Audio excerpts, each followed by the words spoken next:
Okay, let's start without wasting time. अगर आप option buying करते हो, चाहे निफ्टी करते हो, bank Nifty, fin Nifty index करते हो, स्टॉक्स करते हो, तो कुछ बातें हैं जो मैंने लाइव ट्रेडिंग से कुछ क्रक्स निकाल के आया हूँ।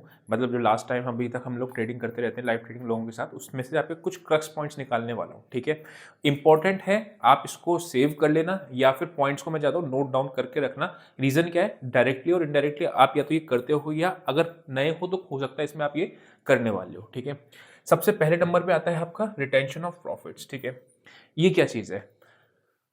लास्ट में अभी तक हम लोगों ने 1 लाख की कैपिटल से स्टार्ट किया था। लाइव ट्रेडिंग की बात बता रहा हूँ, सब कुछ वैसा है। ठीक है, जो लोग लाइव ट्रेडिंग में उनको पता होगा। ठीक, 1 लाख से आपका कैपिटल को 180,000 रुपीज का प्रॉफिट किया।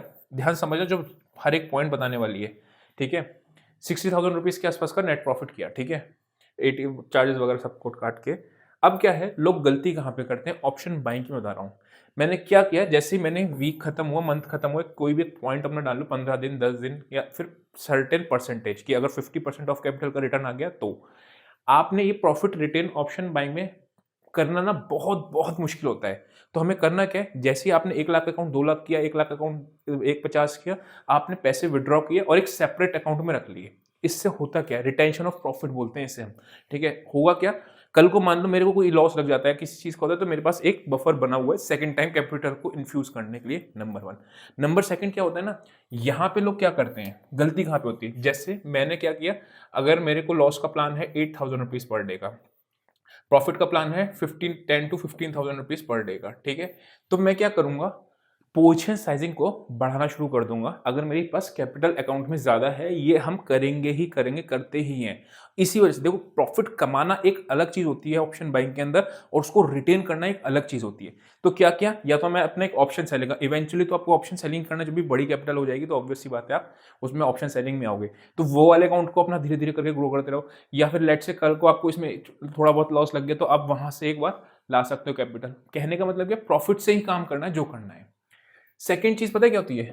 Planning of trades. Retention of profit समझ में आ गया, जो पैसा बचा कमाया है उसको विड्रॉ करो। ये नहीं कि मैं इसमें ट्रेड नहीं करूंगा, उसको विड्रॉ करके अलग अकाउंट में डाल लो। ये चीज इंपॉर्टेंट है। तो पहला पॉइंट अपना हो गया विड्रॉल ऑफ प्रॉफिट्स।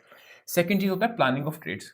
नाउ अब होता क्या है, अपने अपने रिस्क एपेटाइट के हिसाब से, मतलब क्या कहना चाह रहा हूं मैं, समझो मेरे पास 1 लाख रुपए की कैपिटल है। ठीक है, 1 लाख रुपए की कैपिटल पे मैं जनरली कहता हूं कि आप 2 से 3% से ज्यादा का रिस्क पर ट्रेड पे मत लो, यानी कि 2,000 रुपए का लो। ठीक है, 2,000 रुपए से ज्यादा का रिस्क पर ट्रेड पे मत जाओ। तो क्वांटिटी सेविंग उस हिसाब से करनी है। लेकिन मेरा डे प्लान है कि 2,000 रुपए का मेरे को गेन लॉस लगेगा तो चलेगा, दिन क्लोज कर दूंगा, ट्रेड लूंगा ही नहीं फर्दर। यही भी पॉइंट मैंने लाइव ट्रेडिंग में सिखा रखा है कि अब मेरा डे क्लोज हो गया, अब नहीं करूंगा फर्दर ट्रेड। 2,000 से अगर मैं बात करता हूं तो 4,000 रुपए मेरा प्रॉफिट का अमाउंट होता है। ये चीज मेरी फिक्स रहती है कि मुझे 2,000 से ज्यादा लॉस में नहीं जाना है। अगर आप थोड़े पैसिव ट्रेडर हो, मेरे पास, मैं क्योंकि मेरे को थोड़ा रिस्क वगैरह लेता हूँ, मुझे कोई प्रॉब्लम नहीं है उससे, मैं अफोर्ड कर सकता हूँ टू लूज, तो मैं इसमें 8,000 से 10,000 रुपए तक का गेन लॉस लेता हूँ, 8K to 10K का। अगर ये मेरा टच कर जाएगा तो मैं डे क्लोज कर दूंगा, या फिर मैं 15K तक का प्रॉफिट देता हूँ। ये अमाउंट मेरा फिक्स नहीं है, डिपेंड करता है। ठीक है, अगर 15 का 20K हो गया तो मेरा 15 को तो मुझे फिक्स ही रखना है। समझना ध्यान से मैं क्या कहना चाह रहा हूँ। लेट से मैंने किसी दिन 20K निकाल लिए, अभी की बात है, किसी एक दिन हमें 26,000 रुपीज का प्रॉफिट हुआ था। ठीक है, तो मैंने पता है क्या किया, 26,000 रुपीज से मेरे को 20,000 रुपीज तो मुझे घर पे लेके आना ही है। अब मैं रिस्क जो भी ट्रेड्स लूंगा, 5,000 रुपए भी लूंगा, कट जाएगा, ट्रेड बंद, खत्म, मार्केट स्विच ऑफ कर दिया अपना, बंद। ठीक है, तो ये 15,000 रुपए मेरा प्लान नहीं है, ये मेरा प्लान है, मतलब कि मेरे को 10K से ज्यादा के ऊपर नहीं जाना। अगर 20,000 का हो जाएगा, 5,000 रुपए का रिस्क लूंगा, 5,000 रुपए मेरे 15,000 का तो घर लेके आना ही है। घर लेके आना profit is a big challenge for option buying, ध्यान समझना। क्योंकि होता क्या, हम गलती तो यही करते हैं, छोटी छोटी मिस्टेक्स होती है ना, जिससे हमारा अकाउंट ग्रो नहीं हो पाता। हम इवेंचुअली, आप देखना, पोजीशन साइजिंग कब बढ़ानी होती है वो हम लोगों ने अलग वीडियो में डिस्कस किया हुआ है। अभी मैंने आपको सिर्फ ये बताया ट्रेड को प्लान किस तरीके से अपने आप करना है। ये मैंने वो बताया है आपको, सेटअप नहीं बताया कि अपने प्लानिंग किस तरीके से करनी लॉसेस ऑफ प्रॉफिट को। आपसे अगर मैं कहता हूं कि 2,000 रुपए से ज्यादा का रिस्क नहीं लेना अगर आपकी 1 लाख रुपए की कैपिटल है। क्यों? बिकॉज 98,000 से आप वापस से कर लोगे, 2,000 रुपए का कमा लोगे। 96,000 हो गए, एक एसएल कट गया, 98 बचे, दूसरा एसएल कटा 96 हो गए, तीसरा एसएल कटा 94 हो गए, तो 94 से 98 कर लोगे। लेकिन अगर 1 लाख की कैपिटल को आपने 70,000 60,000 कर दिया एक बार, उसके बाद उसको वापस लाना मुश्किल हो जाता है, राइट? तो वो चीज है। तीसरी चीज क्या होती है? Expiry related mistakes. नाउ अभी मैं कल की ही बात करता हूँ, सेंसेक्स का ऑप्शन 5 रुपए से 100 रुपए हुआ। आप ध्यान समझना, फिर निफ्टी का भी होता है, बैंक निफ्टी का भी होता है, 2 बार 10 में से ऐसा होता है। अब ध्यान समझना, बिकॉज ये गलतियां करते हैं आपने, नहीं हो सकता नहीं करी, हो सकता आगे कर लो, इसलिए मैंने कहा था लिख लेना। आप प्रैक्टिकली बात करो, ना ही आप 5 रुपए पे एंट्री करने वाले हो, ना ही आप 100 रुपए पे एग्जिट करने वाले हो, लेकिन लॉस आप पूरे 5 रुपए का करोगे। कोई बात नहीं, मैं भी हीरो जीरो ट्रेड करता हूं, ठीक है, लेकिन प्लानिंग के साथ कि लेट से मैं 5,000 रुपए का ही रिस्क ले सकता हूं। तो मेरे को क्वांटिटी 1000 से ज्यादा नहीं करनी। एक चीज हमेशा याद रखना, एक्सपायरी अगर हीरो जीरो कर रहे हो, कभी भी क्वांटिटी साइजिंग डबल ट्रिपल 4 गुना मत करना। ऑप्शन बाइंग में पता प्रॉब्लम कहाँ आती है कि हमारे पास कैपिटल ज्यादा चाहिए नहीं होता ना। आपको 10 रुपए का ऑप्शन खरीदने के लिए एक लॉट के लिए 500 रुपए का काम में हो जाएगा, अगर निफ्टी की मैं बात करता हूँ तो कैपिटल चाहिए नहीं उसके लिए, इसलिए लोग ऑप्शन बाइंग में। ये सारा ऑप्शन सेलिंग पे रूल्स नहीं लगते, बिकॉज ऑप्शन सेलिंग की प्रॉब्लम्स अलग हैं। ऑप्शन सेलिंग में risk management is a most important thing, जो वो कभी ऑप्शन सेलिंग में डिस्कस करेंगे। मैं ऑप्शन बाइंग की बता रहा हूँ कि क्या होता है, हमारे 10,000 रुपए बहुत से ऑप्शन आ जाते हैं, वो जीरो कर देते हैं हमें, क्योंकि प्रोबेबिलिटी ऑफ विनिंग तो कम है, हम ओटीएम को बाय करते हैं, राइट। तो वो प्रॉब्लम है। तो कभी भी अगर आप हीरो जीरो करते भी हो, अपनी क्वांटिटी साइजिंग को हमेशा सेम रखो, ठीक है। और हीरो जीरो एटलीस्ट 1:4 प्लान करना होता है, मतलब अगर आप 5 रुपए पे खरीद रहे हो, 10 रुपए पे खरीद रहे हो, 40 पे निकलना होता है। क्यों 1:4 करना होता है? बिकॉज आप भी जानते हो कि 10 में से 2 ही बार सक्सेसफुल होने वाले, तो अगर 1:4 नहीं लोगे तो आपका ये ट्रेड मैनेजमेंट ही नहीं बैठेगा, राइट।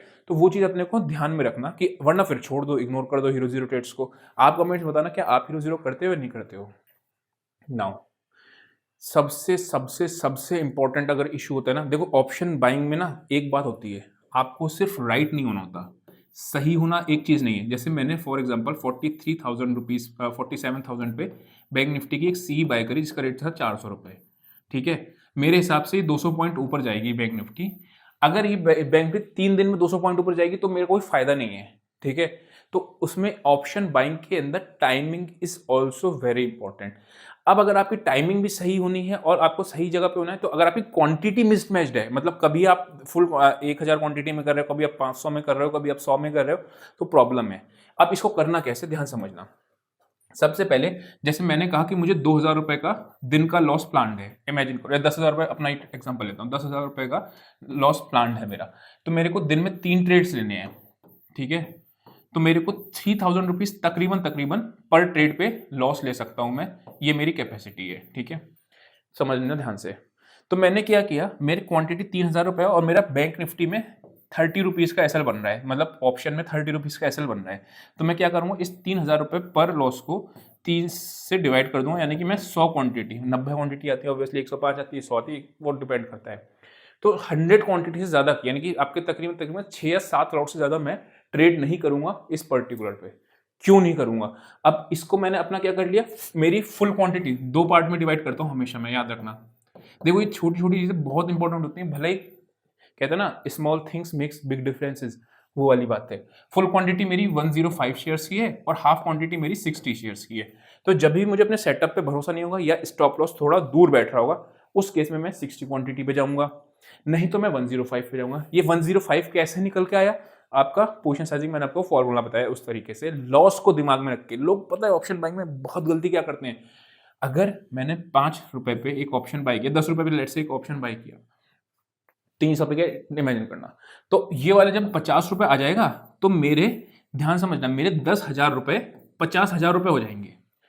ये दिमाग में रख के बनाते हैं। और मैं आपको बताता हूँ दिस इज ना डेड एंड, ठीक है। आप लंबे समय में 1-2 दिन 4 दिन तो प्रॉफिटेबल रहोगे, लेकिन अगर आप सोचो 1 महीना 2 महीना 6 महीने साल भर प्रॉफिटेबल रहना है, वो इस तरीके से नहीं रह सकते कि आप प्रॉफिट की इमेज दिमाग में रखो। तो ये 4 पॉइंट आई होप आपको समझ में आएगा पूरी तरीके से, कि रिटेंशन करना है प्रॉफिट को, जो प्रॉफिट निकालना है उसको विड्रॉ करना है, अकाउंट से विड्रॉ करके बाहर लाना है, जब दोबारा से खत्म हो जाए तब आप डाल लो। अगर आप बिगनर, बहुत एब्सोल्यूट बिगनर हो ना, तो ऑप्शन बाइंग पे ना जाओ, आप बुल कॉल स्प्रेड पे चले जाओ, बेयर स्प्रेड्स पे चले जाओ, वो ज्यादा बेहतर होता है। नेगेड ऑप्शन बाइंग को इग्नोर कर देना अगर आप बिगनर हो तो। सेकंड चीज क्या होता है, ट्रेड्स को ना प्लानिंग तरीके से, कितना मुझे लॉस दिन का प्लान है, मेरा कितना प्रॉफिट दिन का प्लान है। तीसरी चीज हम लोगों ने क्या देखी, एक्सपायरी मिस्टेक्स की, कि हम लोग जो एक्सपायरी पे हीरो जीरो को मिस्टेक करते हैं उसमें क्या नहीं करना है। एंड पोजीशन साइजिंग आपकी, कि कितनी आपको अपनी पोजीशंस बनानी चाहिए, फुल क्वांटिटी हाफ क्वांटिटी कैसे निकल के आती है वो सी बताई। आई होप आपको वीडियो समझ में आया होगा। अभी के लिए इतना ही, see you next session, till then bye bye.